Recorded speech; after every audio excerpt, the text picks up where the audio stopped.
परीक्षा के विषय में जान लेते हैं, क्योंकि परीक्षा के विषय में भी थोड़ी बहुत जानकारी आपको होनी चाहिए। तो परीक्षा के विषय में थोड़ी सी सामान्य सी जानकारी हम आपको दे रहे हैं और आप इसको समझिएगा। पहली बात तो यह है कि अगर आपके बिहार एसआई बनने की जर्नी की अगर हम बात करें तो इसमें सबसे पहले होता है प्रीलिम्स का परीक्षा। सबसे पहले प्रीलिम्स का परीक्षा होता है और प्रीलिम्स जब पास करते हैं तब आपको मेंस का एग्जाम होता है और मेंस जब आप पास करते हैं तब आपका फिजिकल होता है, तब फिजिकल होता है और फिजिकल के बाद जो है आपका मेरिट आता है। कुल मिलाकर के अगर देखा जाए तो आपको 3 गेट पास करना होता है। पहला गेट प्रीलिम्स का होता है, प्रीलिम्स, और फिर दूसरा गेट मेंस का होता है और तीसरा फिजिकल। और तीनों चीज में अगर आप क्वालिफाई हो जाते हैं तभी जाकर के आप एसआई बन पाते हैं, सब इंस्पेक्टर जो है आप बन पाते हैं। और एसआई के पेन में बहुत पावर होता है, वो किसी की जिंदगी को बना भी सकता है और किसी की जिंदगी को बिगाड़ भी सकता है। तो खैर आपका सफर तो आज से शुरू ही हुआ है और प्रीलिम्स पास करना कोई बड़ी बात नहीं है, मेंस पास करना भी कोई बड़ी बात नहीं है, फिजिकल पास करना भी कोई बहुत बड़ी बात नहीं है। बड़ी बात है आपको मेरिट में आना, बड़ी बात है फाइनल सिलेक्शन लेना, समझ गए। और फाइनल सिलेक्शन लेने के लिए जो है काफी एकाग्रचित होकर के आपको काम करना पड़ेगा, काफी अधिक एकाग्रचित होकर के काम करना पड़ेगा। और आप हमेशा इस बात को याद रखिएगा, सफल होने वाले लोग कोई अलग काम नहीं करते हैं बल्कि उसी काम को अलग तरीका से करते हैं, इसी वजह से लोग सफल हो जाते हैं। तो अगर आपको सफल होना है तो आपको पढ़ना सिलेबस ही है। देखिए, जो सफल होता है वो भी सिलेबस ही पढ़ता है और जो असफल होता है ना वो भी सिलेबस ही पढ़ता है, लेकिन थोड़ा अलग करना पड़ेगा। क्योंकि जो नोटिफिकेशन आता है उसे हम सिलेक्शन की प्रक्रिया नहीं मानते हैं बल्कि उसे हम छटनी की प्रक्रिया मानते हैं, छटाई की प्रक्रिया होती है। प्रीलिम्स में कुछ को छांटा जाता है, मेंस में कुछ को छांटा जाता है, फिर फिजिकल में कुछ को छांटा जाता है। तो वो छटनी की प्रक्रिया है एक प्रकार से कहिए तो आप तो। और अगर आप हर चीज में परफेक्ट बैठ जाते हैं तब जाकर के आपका जो है फाइनल सिलेक्शन होता है। तो प्रीलिम्स में, मेंस में और फिजिकल तीनों निकलने पर बहुत हाय तौबा मचाने की जरूरत नहीं है। जब मेरिट में नाम आ जाएगा तब हाय तौबा मचाइएगा, नहीं तो लोग आप ही के विषय में पूछेगा कि प्रीलिम्स में रिजल्ट के बाद बहुत उछल रहा था, मेंस में उछल रहा था, इसके बाद जो है फिजिकल में उछल रहा था। तो यहां पर समझ गए, यहां पर उछलना है, यहां पर जो करना है कीजिए ना। मेरिट बन जाने के बाद जो करना है एकदम नंगा नाच कीजिए आप, कोई दिक्कत ना है, लेकिन उससे पहले नहीं, समझ गए। और गंभीरता से काम करना है और तैयारी के दौरान जो है आप में गंभीरता रहनी चाहिए। और अगर आप में गंभीरता नहीं है तो फिर दिक्कत है और भारी दिक्कत है। तो थोड़ा बहुत परीक्षा के विषय में जानिए। परीक्षा जो आपको होता है इसमें सबसे पहले आप उम्र जानिए, उम्र जानिए। उम्र की अगर हम बात करें तो जनरल कैटेगरी में मेन की अगर आप बात करेंगे यानी पुरुष की अगर आप बात करेंगे तो मिनिमम उम्र 20 वर्ष और मैक्सिमम उम्र 37 वर्ष। और ओमेन यानी महिला की अगर हम लोग बात करें तो इसमें जो है आपको जनरल कैटेगरी में मिनिमम उम्र 20 वर्ष और मैक्सिमम उम्र जो है आपको 40 वर्ष, मैक्सिमम उम्र आपको 40 वर्ष जनरल कैटेगरी में। तो जनरल कैटेगरी पुरुष मिनिमम 20 वर्ष मैक्सिमम 37 वर्ष, जनरल कैटेगरी की महिला मिनिमम 20 वर्ष मैक्सिमम 40 वर्ष। इसके बाद ओबीसी और ईबीसी दोनों, ओबीसी एंड ईबीसी दोनों कैटेगरी में अगर आप आएंगे तो पुरुष मिनिमम उम्र 20 वर्ष और मैक्सिमम 40 वर्ष। और यहां पर महिला की अगर हम लोग बात करेंगे तो महिला भी मिनिमम 20 और मैक्सिमम 40। यहां पर पुरुष महिला सेम एज इट इज है। और इसके बाद एससी और एसटी कैटेगरी की बात करेंगे, एससी और एसटी कैटेगरी की बात करेंगे तो इसमें पुरुष और महिला की अगर आप बात करेंगे तो यहां पर भी सेम है। और यहां पर पुरुष जो है मिनिमम 20 वर्ष मैक्सिमम 42 और महिला भी मिनिमम 20 और मैक्सिमम 42। ये उम्र के विषय में हम आपको बता रहे हैं, ये उम्र का तकाजा है। और आप अपना देख लीजिए आप किस कैटेगरी में आते हैं और आपका उम्र इससे ज्यादा तो नहीं ना है, हमको तो नहीं लगता है इससे ज्यादा होना चाहिए। तो कुल मिलाकर के अगर देखा जाए तो आप सब लोग इस परीक्षा का फॉर्म भरने के लिए एप्लीकेबल हैं और परीक्षा देने के लिए भी जो है आप लोग एप्लीकेबल हैं। तो ये उम्र का तकाजा हो गया। उम्र के बाद इसके बाद एजुकेशन क्वालिफिकेशन की अगर हम बात करें तो आप ग्रेजुएट होना चाहिए। आप ग्रेजुएट किसी भी सब्जेक्ट से हैं, आप मैथ से हैं, आप फिजिक्स से हैं, आप हिस्ट्री से हैं, आप ज्योग्राफी से हैं, कोई फर्क नहीं पड़ता है, सिर्फ आप ग्रेजुएट होना चाहिए। इसके बाद थोड़ा सा शारीरिक भी जान लीजिए आप। हाइट को लेकर के, मेन हाइट को लेकर के एक इश्यू रहता है और हाइट में जानकारी को लेकर के बड़ी ये रहता है, तो हाइट को लेकर के आप जानिए। एक तो महिला की अगर हम बात करें तो महिला किसी भी कैटेगरी की हो 155 सेंटीमीटर हाइट चाहिए, 155 सेंटीमीटर किसी भी कैटेगरी की महिला हो, जनरल हो, ओबीसी हो, ईबीसी हो, एससी हो, एसटी हो, किसी भी कैटेगरी की महिला हो, हाइट 155 सेंटीमीटर। लेकिन पुरुषों की अगर हम लोग बात करें तो पुरुषों में थोड़ा सा अंतर है।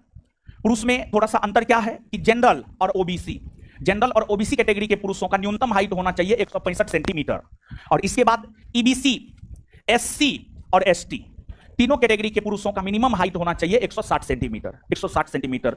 तो महिला में 155 सेंटीमीटर, किसी भी कैटेगरी की हो, पुरुष में जनरल ओबीसी 165 सेंटीमीटर कम से कम, और ईबीसी एससी एसटी जो है 160 सेंटीमीटर हाइट जो है पुरुषों का होना चाहिए। तो उम्र हमने आपको बता दिया, एजुकेशन क्वालिफिकेशन हमने आपको बता दिया, और साथ ही साथ जो है यहां पर हाइट भी हमने आपको बता दिया। इसके बाद आपको फिजिकल के विषय में भी थोड़ा सा जानकारी हम आपको दे देते हैं, लेकिन फिजिकल के विषय में जानकारी लेने से पहले आप इस बात को जानिए कि सबसे पहले तो प्रीलिम्स पास करना पड़ता है, फिर जो है आपको मेंस पास करना पड़ता है, और उसके बाद जो है आपको फिजिकल देना होता है। तो यहां पर फिजिकल के विषय में पहले बताते हैं, फिर प्रीलिम्स और मेंस के विषय में बताएंगे, या फिर थोड़ा सा प्रीलिम्स मेंस को जानिए। देखिए प्रीलिम्स के परीक्षा में प्रश्न थोड़ा बहुत सिलेबस से हटके भी रह सकता है, और यही वजह है कि प्रीलिम्स थोड़ा टफ माना जाता है। और बात अगर हम लोग मेंस की करें तो मेंस में अकॉर्डिंग टू सिलेबस, मेंस की अगर हम बात करें तो मेंस में जो है प्रश्न अकॉर्डिंग टू सिलेबस रहेगा, मेंस में इधर उधर से प्रश्न नहीं रहता है, लेकिन प्रीलिम्स में इधर उधर से थोड़ा बहुत प्रश्न रहता है। तो ठीक है, और कुल मिलाकर के देखिए अगर आपको परीक्षा पास करना है, सिलेबस पर अच्छी पकड़ आपको बनानी होगी, और प्रीलिम्स और मेंस का सिलेबस लगभग सेम है, थोड़ा बहुत अंतर है, और जो थोड़ा बहुत अंतर है, थोड़ा बहुत अंतर जो है आपको क्या है वो अंतर हम आपको बता दे रहे हैं।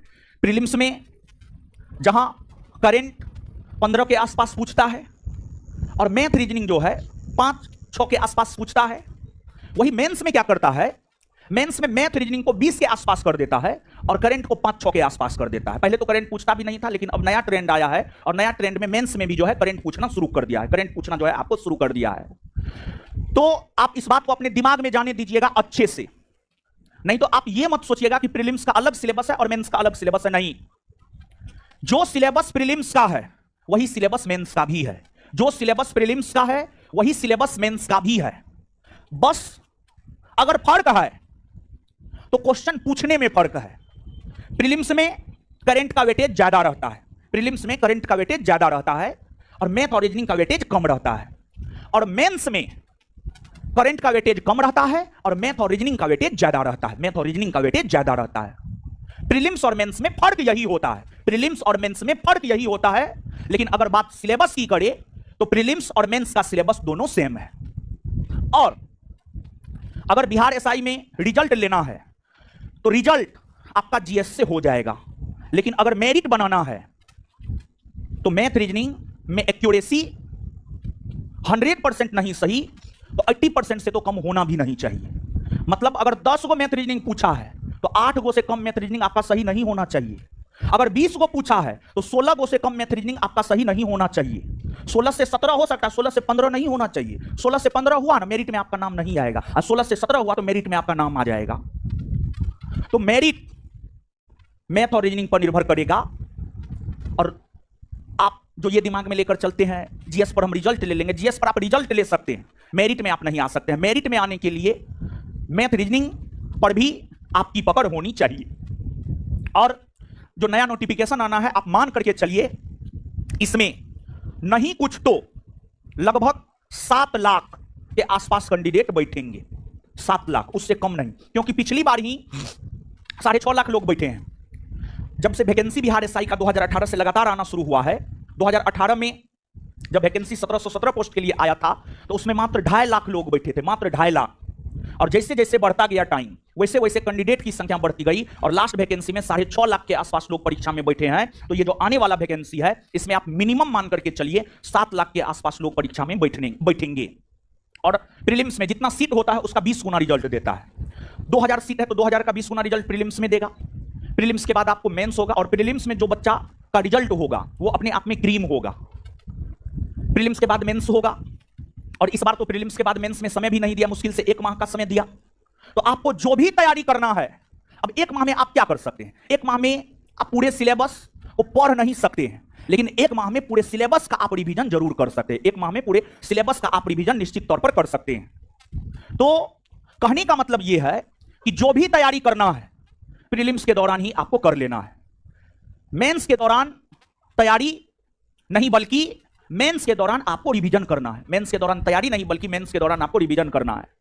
और इस बार तो लोकसभा चुनाव के कारण फिजिकल में समय मिल गया, लेकिन जो आने वाला वैकेंसी है, अगर चुनाव उनाव नहीं रहा तो आपको फिजिकल के लिए भी बहुत ज्यादा समय नहीं मिलेगा, मुश्किल से 1 माह समय देगा।